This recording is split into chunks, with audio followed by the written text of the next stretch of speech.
지금 일본 열도가 발칵 뒤집어졌습니다. 한국과 일본 사이에 있는 작은 섬 하나 때문인데요. 미국과 중국까지 이 섬의 전략적 가치에 주목하고 있다고 합니다. 그런데 충격적인 사실이 있어요. 이 섬은 무려 600년 넘게 한국이 관리해온 땅이었습니다. 더 놀라운 건 이 진실을 폭로한 사람이 다름 아닌 일본 국회의원이라는 거죠. 그는 자신의 모든 것을 걸고 조국의 치부를 드러냈어요. 도대체 왜 그런 선택을 한 걸까요? 오늘 영상이 흥미로우시다면 구독과 좋아요 꼭 부탁드립니다. 저는 타카하시 켄지입니다. 일본 외무성에서 20년을 근무했고 지금은 국회의원으로 일하고 있죠. 영토 분쟁이 제 전문 분야였어요. 독도가 일본 땅이라고 굳게 믿어왔습니다. 그게 제가 배운 전부였으니까요. 아내 유미는 제1교포 3세예요. 결혼할 때 주변에서 반대가 많았지만 저는 개의치 않았죠. 사랑 앞에서 국적이 무슨 의미가 있겠어요. 그날 아침 평소처럼 신문을 펼쳤습니다. 헤드라인이 눈에 확 들어왔어요. 대마도 한국인 관광객 90% 감소. 경제 붕괴 직전. 대마도는 한국과 불과 50km 거리에 있는 작은 섬이에요. 맑은 날이면 부산이 보일 정도로 가깝죠. 그동안 이 섬은 한국 관광객들로 먹고 살았어요. 방문객 10명 중 9명이 한국인이었으니까요. 그런데 독도 분쟁이 격화되면서 한국인들의 발길이 뚝 끊겨버렸죠. 그때 전화벨이 울렸어요. 화면에 뜬 이름을 보고 가슴이 철렁했습니다. 어린 시절 친구 스즈키였죠. 켄지 상황이 심각해. 다음 달이면 가게 문을 닫아야 할지도 몰라. 그의 목소리가 떨리고 있었어요. 스즈키 가족은 3대째 대마도에서 횟집을 운영해왔죠. 아버지한테 물려받은 가게를 30년 넘게 지켜온 친구였어요. 지금은 손님이 끊겨서 텅 빈 가게만 지키고 있다고 했습니다. 딸은 벌써 도쿄로 일자리를 찾아 떠났대요. 전화를 끊고 한참을 창밖을 바라봤습니다. 이상한 생각이 머릿속을 스쳐 지나갔어요. 우리는 독도를 되찾겠다며 매년 한국을 비난하고 있죠. 그런데 정작 그 때문에 고통받는 건 대마도에 사는 우리 국민들이었어요. 뭔가 잘못된 거 아닌가? 그 의문이 하루 종일 머릿속에서 떠나지 않았습니다. 며칠 후 저는 대마도행 비행기에 몸을 실었습니다. 직접 눈으로 봐야겠다는 생각뿐이었어요. 공항에서 내리자마자 이상한 기분이 들었죠. 너무 조용했어요. 예전에 왔을 때는 한국어가 여기저기서 들렸거든요. 지금은 바람 소리만 휑하니 불고 있었습니다. 스즈키가 마중을 나와 있었어요. 오랜만에 본 친구의 얼굴이 많이 야위어 있었죠. 가게로 가는 길에 창밖을 바라봤습니다. 문 닫은 상점들이 줄지어 있었어요. 유리창에는 먼지가 쌓여 있었고 임대 표지판이 곳곳에 붙어 있었죠. 한때 관광객들로 북적이던 거리가 유령 마을처럼 변해 있었습니다. 스즈키의 횟집에 도착했어요. 가게 안은 텅 비어 있었죠. 테이블은 깨끗하게 닦여 있었지만 손님은 없었어요. 의자들이 구석에 쌓여 있는 게 눈에 들어왔습니다. 공간이 덜 비어 보이게 하려는 거였죠. 스즈키의 아내가 차를 내왔어요. 그녀의 손이 미세하게 떨리고 있었습니다. 딸 사진을 보여주더군요. 환하게 웃고 있는 젊은 여자였어요. 지난달에 도쿄로 떠났어. 여기는 이제 젊은 사람들이 살 곳이 못 돼. 스즈키의 목소리가 갈라졌습니다. 가게를 나와 해안가를 걸었어요. 늙은 어부 한 분이 그물을 손질하고 계셨죠. 말을 걸었더니 의외의 이야기를 들려주셨어요. 옛날에는 한국 어부들이랑 형제처럼 지냈지. 서로 고기도 나누고 명절에는 술도 함께 마셨어. 국경이 뭐가 중요해. 바다는 원래 하나야. 노인의 눈이 먼 바다를 향하고 있었습니다. 수평선 너머로 희미하게 보이는 땅이 있었어요. 한국이었죠. 정말 가까웠습니다. 손에 닿을 것 같은 거리에 있는데 지금은 세상에서 가장 먼 곳처럼 느껴졌어요. 해가 질 무렵 숙소로 돌아왔습니다. 창문 너머로 붉게 물든 바다가 보였죠. 이 섬 사람들은 정치 때문에 고통받고 있었어요. 도쿄에 있는 사람들은 모르는 현실이었습니다. 아니 알면서도 외면하고 있는 건지도 몰랐죠. 가슴 한쪽이 무겁게 내려앉았습니다. 도쿄로 돌아온 후에도 대마도의 풍경이 머릿속에서 떠나지 않았어요. 텅 빈 상점가와 스즈키의 야윈 얼굴이 자꾸만 떠올랐죠. 외무성에서 일할 때 접했던 자료들이 문득 생각났습니다. 서재에서 오래된 파일들을 꺼내기 시작했어요. 밤새 문서들을 뒤졌죠. 그러다가 충격적인 기록을 발견했습니다. 메이지 시대 태정관 포고령이었어요. 울릉도와 그 바깥섬은 일본과 관계없다. 그 바깥섬이 바로 지금의 독도였죠. 일본 정부가 스스로 독도는 일본 땅이 아니라고 인정한 문서였습니다. 손이 떨렸어요. 더 파고들었죠. 또 다른 자료가 나왔습니다. 한국 정부가 대마도 반환을 요청한 외교 문서들이었어요. 60차례가 넘는 공식 요청이 있었더군요. 한국은 대마도가 역사적으로 자국 영토라고 주장해왔던 겁니다. 그런데 일본은 이 모든 요청을 묵살했어요. 분쟁 자체가 존재하지 않는다며 무시해버렸죠. 머리가 복잡해졌습니다. 우리는 독도에 대해서는 역사적 증거를 들이밀며 한국을 압박하고 있었어요. 그런데 대마도에 대한 한국의 역사적 주장은 철저히 외면하고 있었죠. 이건 명백한 이중잣대 아닌가. 같은 종류의 문제에 다른 기준을 적용하고 있는 거잖아요. 창밖이 이미 밝아오고 있었습니다. 밤새 한숨도 못 잤지만 잠이 오지 않았어요. 아내 유미가 서재 문을 열고 들어왔죠. 무슨 일이에요, 당신? 그녀가 걱정스러운 눈으로 물었습니다. 저는 발견한 문서들을 보여줬어요. 유미는 한참 동안 말없이 읽었죠. 그녀의 눈이 점점 커지는 게 보였습니다. 이걸 어떻게 할 거예요? 유미의 목소리가 조심스러웠어요. 저도 아직 모르겠어. 하지만 이건 묻어둘 수 있는 게 아닌 것 같아. 창밖으로 동이 트고 있었습니다. 새로운 날이 밝아오고 있었지만 마음은 무거웠어요. 이 진실을 알린다면 어떻게 될까? 내 정치 생명은 끝날 거야. 하지만 모른 척한다면 대마도 사람들은 계속 고통받겠죠. 답을 찾을 수 없었습니다. 며칠 후 당 지도부에서 연락이 왔습니다. 사무총장실로 오라는 호출이었어요. 들어가자마자 분위기가 심상치 않았죠. 사무총장 오카다가 차가운 눈으로 저를 바라보고 있었습니다. 타카하시 의원. 대마도에 다녀왔다면서. 누가 허락했나? 그의 목소리가 날카로웠어요. 지역구 민원 때문에 잠시 들렀습니다. 제가 대답했죠. 오카다가 코웃음을 쳤습니다. 민원이라. 자네가 거기서 뭘 캐고 다녔는지 다 알고 있어. 쓸데없는 일에 관심 끄게. 그가 책상 위 서류를 툭 던졌어요. 야마구치 외무대신이 다음 주 본회의에서 독도 규탄 결의안을 발의한다. 자네도 당연히 찬성표를 던지겠지. 그건 명령이 아니라 통보였습니다. 사무총장실을 나오면서 복도에서 낯익은 얼굴과 마주쳤어요. 외무성 시절 선배였던 하야시였죠. 그가 은밀하게 다가왔습니다.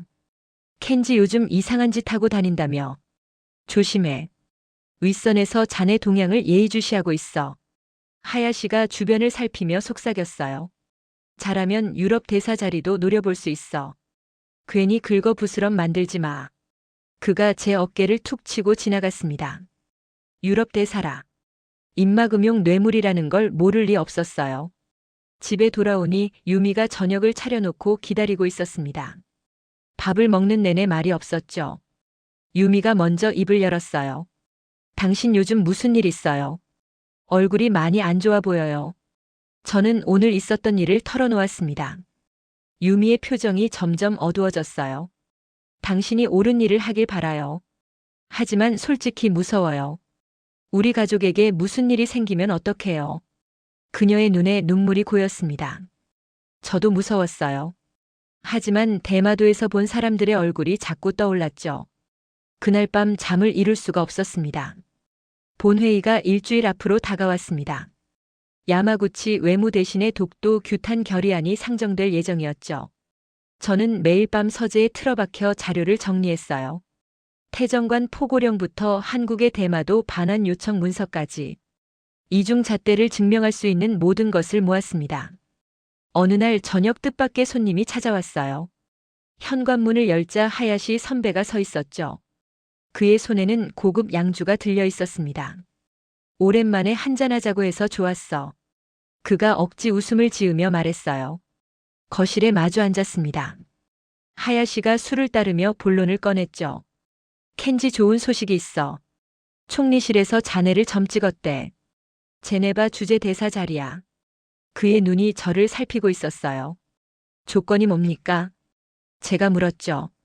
하야시가 헛기침을 했습니다. 뭐 별거 있겠어. 그냥 조용히 지내면 돼. 대마도 거는 잊어버리고. 역시 그거였군요. 저는 술잔을 내려놓았습니다. 선배, 저는 그렇게 못합니다. 하야시의 표정이 굳어졌어요. 바보같이 굴지 마. 자네 정치 생명 끝나는 거야. 가족은 생각 안 해. 그가 목소리를 높였습니다. 저는 조용히 대답했어요. 대마도에 가봤습니다.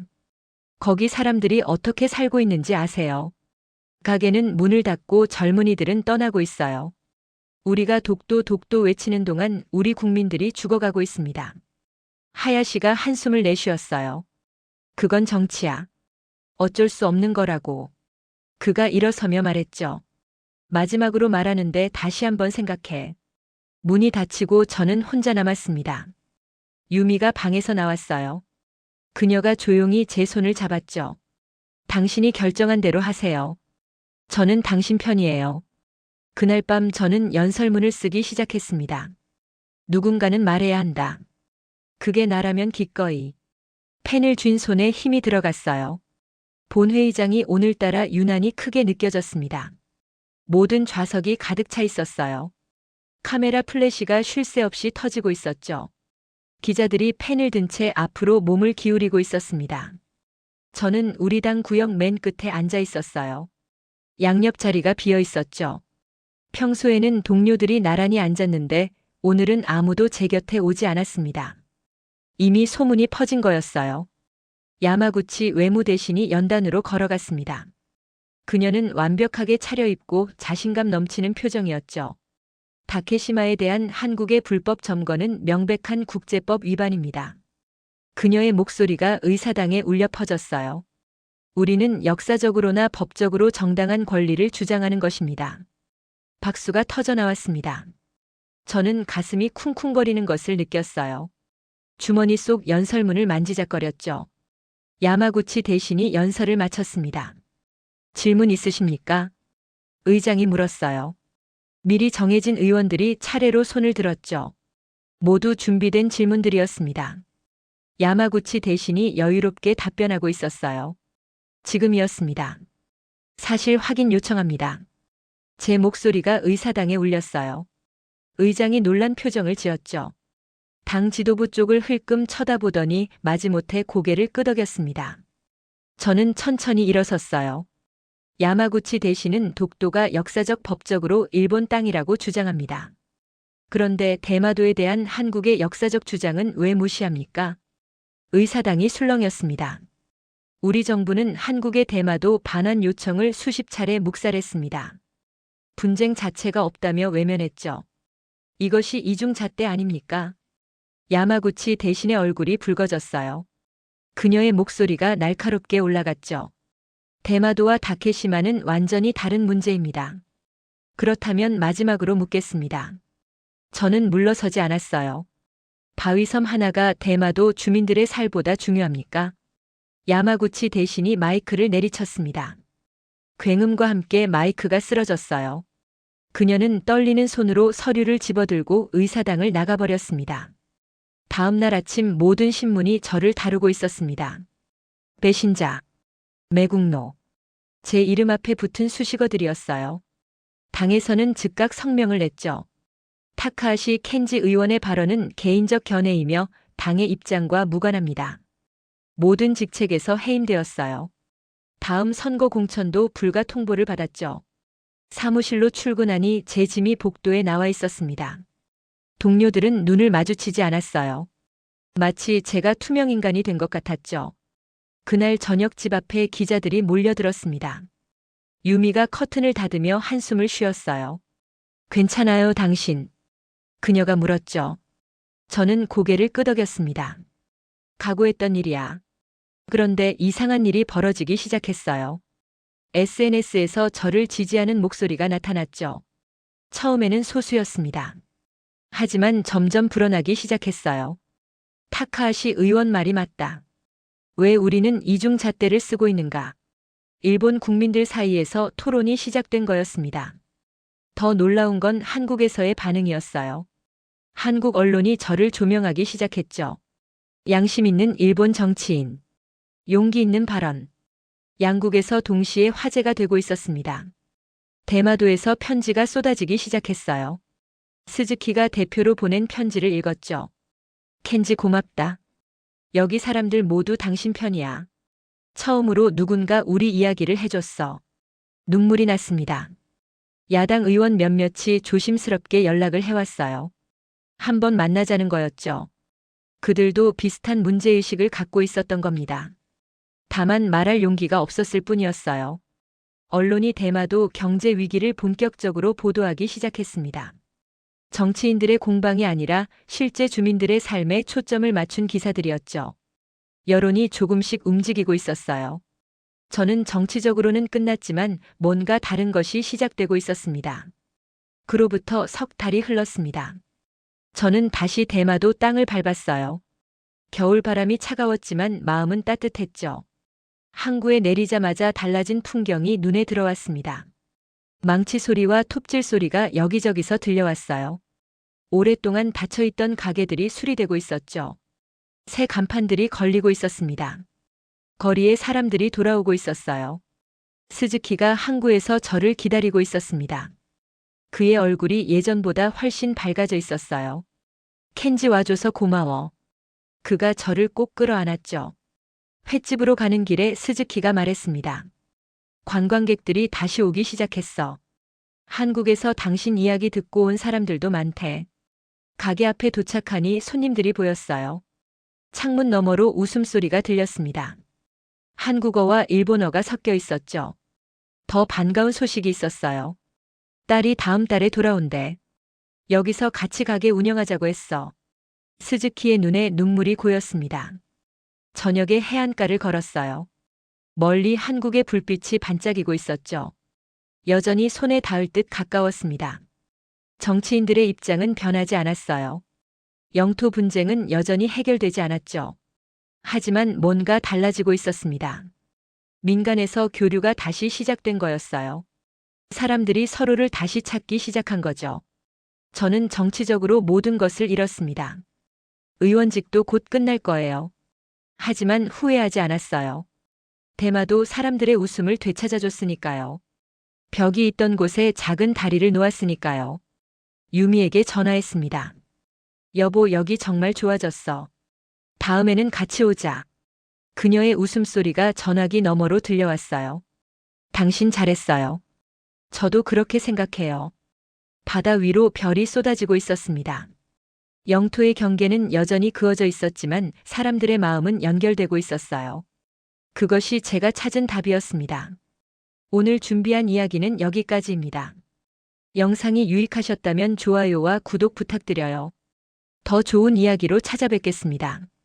감사합니다.